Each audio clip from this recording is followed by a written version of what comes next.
Desperate builders beg for a debt moratorium. Let's have a look. Hello everyone, Florian.heise here, and welcome to another episode of HeiseSays. Grab your stein of coffee and let's have a look at this exclusive article from the Australian Fin Review because, well, a few things are coming to a head. We are seeing the ATO start to chase up debts again, tax debts. And the ATO is the second, most prolific bankrupter in the country. The other is a debt recovery organisation that we've spoken about in previous episodes over the recent years. Now, you've got to just realise the ATO have been kind. They've allowed businesses to continue to operate. They haven't chased the debt that these businesses have had. And, well, now that time is over. And builders who were suffering, from rising labour costs, rising material costs, inability to get things, fixed price contracts that are out of date, are in trouble. And who's going to be knocking on the door? The ATO. Now, you just have to realise how much tax money is wasted. So the government will happily destroy businesses to scoop up tax dollars to fritter away on some stupid project program or to hand out to people who don't need it. But that's just the way things work, isn't it? You've got to remember that when some idiot is saying fair share. Why aren't people paying their fair share? You've got to realise we're taxed way too much. We need to band together and reduce the burden the state places on us. It should be more efficient. There should be less government programs. People should be more independent. But I honestly think I'm in the minority for that argument, and a lot of the viewers that agree with me are also in the minority. Just look at the election results.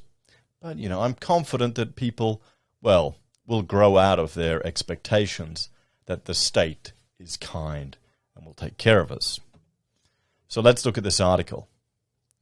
So, builders teetering on collapse are calling for a moratorium on conflicting federal and state laws that mean they face losing their license as the ATO ramps up the enforcement of more than 80,000 debts.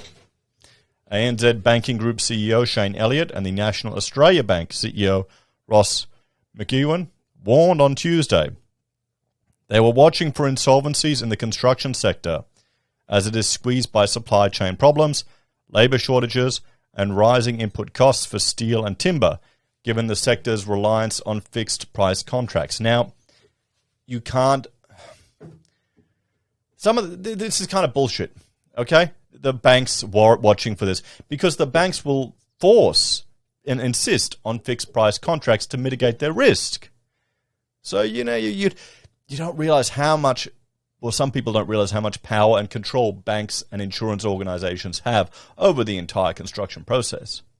I remember when the Australian Institute of Architects went to a design and construct procurement method, where the architect was working for the builder, so not the traditional method.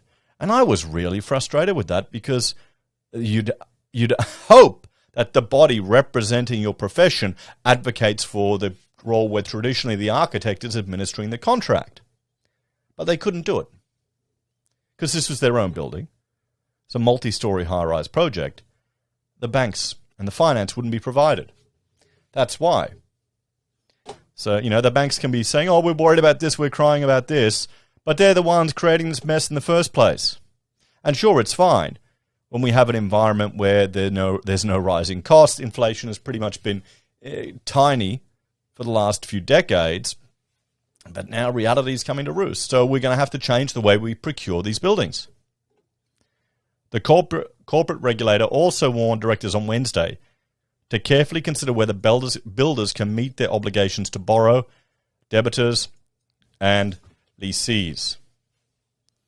CPA Australia said their members had raised concerns that builders looking to trade their way out of trouble through voluntary administration risk falling foul of state building laws and losing their license.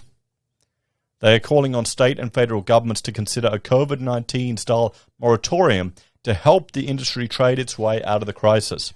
So what they're talking about here, what we had during COVID-19, was where they allowed companies to trade while insolvent.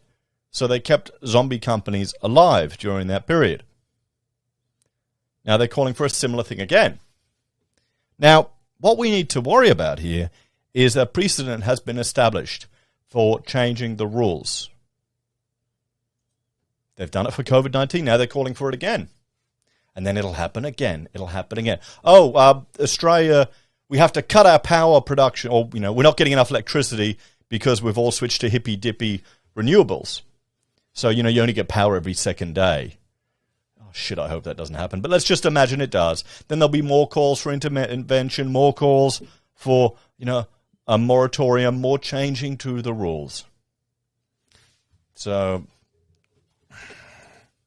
I was talking to Rachel about the election results that we've had here and how far left it's moved. And she honestly thinks the only way Australia will get nuclear power is when it comes from the Greens. And the only way people will push for that is once we start to see the system fall over even more. There's been a whole generation that probably never even experienced a blackout. Very rarely experienced a blackout. It's not the 80s anymore.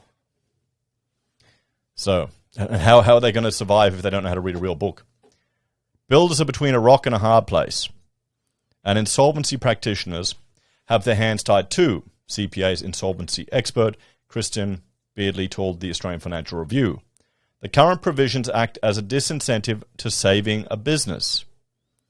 This issue affects all residential home building across Australia. We think it's going to come to a head very soon. We can see here's construction, number of construction insolvencies versus total insolvencies. So we can see here how it dipped, guys, how it dipped. And even just climbing back up to normal, see? Climbing back up to these levels here, it's going to be a sharp increase. And it's already happening. We're seeing it happening. So mortgage arrears. So consumers are down here. SMEs and sole traders are up here. So the warnings come amid a series of high-profile collapses at ProBuild, ABD Group, Privium Homes, BA Murphy, Condev, Next Construction, and the $30 million rescue package for Metricon after talks with the New South Wales government for a possible bailout. The Victorian government has also established a task force with government, business and unions to examine the home building sector's growing crises after the unexpected passing of Metricon founder Mario Bassin amid mental health issues. There were 432 building and construction insolvencies in Victoria from April 2021 to March 2022, with 40 in March, said Rebecca Casson, Chief Executive of Master Builders Association of Victoria. MBV fears the soaring costs of materials and labour shortages will result in more construction companies forced into insolvency. Brad Walters from credit reporting agency Equifax warns the sector is the canary in the coal mine. While overall insolvencies in March were up 5% on last year, construction insolvencies jumped by 24% in March and were 28% higher than last year. Mr. Walters said many small operators were increasingly dipping into their personal finances to keep their operations afloat. Missing mortgage repayments for construction priorities are now twice than the average of... missed mortgage repayments for construction proprietors are now twice that of the average customer. He said, oh, shit. I mean, this is the reality of being a small business owner. You've got to pay your staff, you've got to pay for your business costs before yourself. That's what happens. And if you are losing money on a job, you've got to cop it. You've just got to cop it. And, because, frankly, you can win some or you can lose some. That's just how it is. And hopefully, you're not losing money because people aren't paying you and people are dodging you. Maybe there was a change, a scope, or a way a contract was worded or something just happened. These things can happen. And, you take the hit on the chin, you learn from it, you move on. But if people are getting so desperate that they're missing their mortgage repayments, that's really serious. Because we've had tough times in our business, and I've never gotten to that point. That's a worrying sign. And the problem with construction is you're paying for a lot of materials as well, and they're stuck in you're building it into something. You can't get it back. Yeah, it's a mess. Because you've got to realize, if you're getting to that point, if you're missing your mortgage, and that means you're drawing attention to yourself with the bank. Okay, and that means they could see, wait a minute, they start to look at your files and say, wait, you're in negative equity. You've got to put more money in. You don't want to get attention. The mortgage payments is something you should just go automatic. Don't even worry about it. It should happen. You don't want them to look at you too closely. Because if they do, well, that's when they can start knocking on the door. So this is concerning. And this is why we're seeing builders like Privium. They are, no, not Privium. Which one was it? It was another one. Solido, who went under here in Queensland, who wound up the business because they'd obviously made a loss, and they did the smart thing. You might as well play computer games, lose money making that, than lose money on projects, or go fishing, or hiking, or retire. So ATO expects more insolvencies. Creditor Watch's recent report on the industry also points to payment arrears, with close to 12% of the sector in arrears by 60 days or more. It comes as the ATO ramps up its enforcement after 2 years of largely being dormant. The ATO has sent 29,552 awareness letters for disclosure of business tax debts and 52,319 awareness letters about the use of the direct penalty notices. During the early days of COVID-19, the ATO deliberately shifted its focus away from firmer debt collection, it said in a recent release. The ATO also acknowledged that it expects a number of insolvencies to occur over the coming months as the economy normalizes. But insolvency experts warn the ATO pressure means many builders had started to discuss or consider voluntary administration, but were stymied from trading their way out of trouble because of the state building laws. Shit. This is, on one hand, the state's trying to protect consumers, but destroying businesses in the process. This is the problem. While each state building act varies, voluntary administration can often mean a director becomes an excluded individual and ineligible for a building license. It's the same thing in my profession. Whenever I sign my Board of Architect, license, I have to, and that's gone up every year. That's inflated for a bunch of people sitting there doing paperwork. But anyway, whenever I do that, I have to say, haven't gone bankrupt or any of these things. In Queensland, the period for exclusion is 3 years, and a builder involved in 2 insolvency events faces life exclusion. In Victoria, external administration triggers the potential suspension of a builder's license, but the Victorian Building Authority said the power is discretionary and used on a case-by-case basis. CPA has raised the issue with the various state and federal small business ombudsman, Bruce Bilson, with the issue also expected to come before the Victorian Task Force and new Labor Minister for Small Business, Julie Collins. Insolvency experts point to the ramping up of ATO enforcement as likely to tip many builders over the edge. The ATO is really ramping up their activity after a couple of years being fairly dormant. Liquidators and bankruptcy trustee Shabnam Ambaji said, Rebecca Erskine of Brookbird Insolvency Practitioners agreed it's often like musical chairs when the payment stops. So let's talk about this one, guys. So here we are seeing desperate builders, calls for a moratorium of the debts that are going to be collected by the ATO.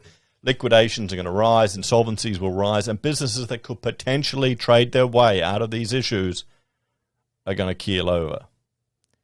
Now, you've got to ask yourself, is the systems the government has set up to protect consumers a net positive or a net negative? Okay, because this is this is the scenarios you get here where businesses could potentially survive, but are knocked over. because they need to, there's calls to protect consumers. But we're in a nanny nation, guys. We're not a nanny state. It's a nanny nation.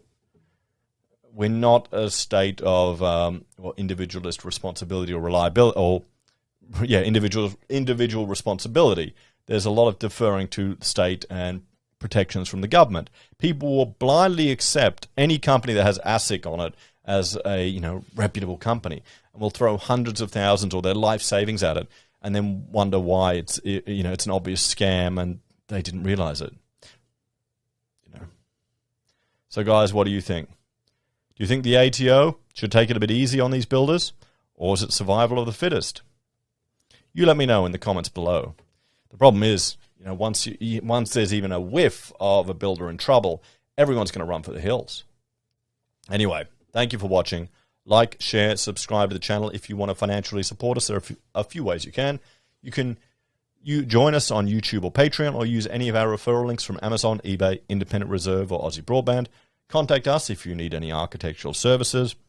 And, otherwise, have a great day, people.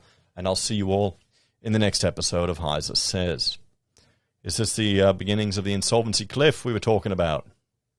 I hope not. I really hope not.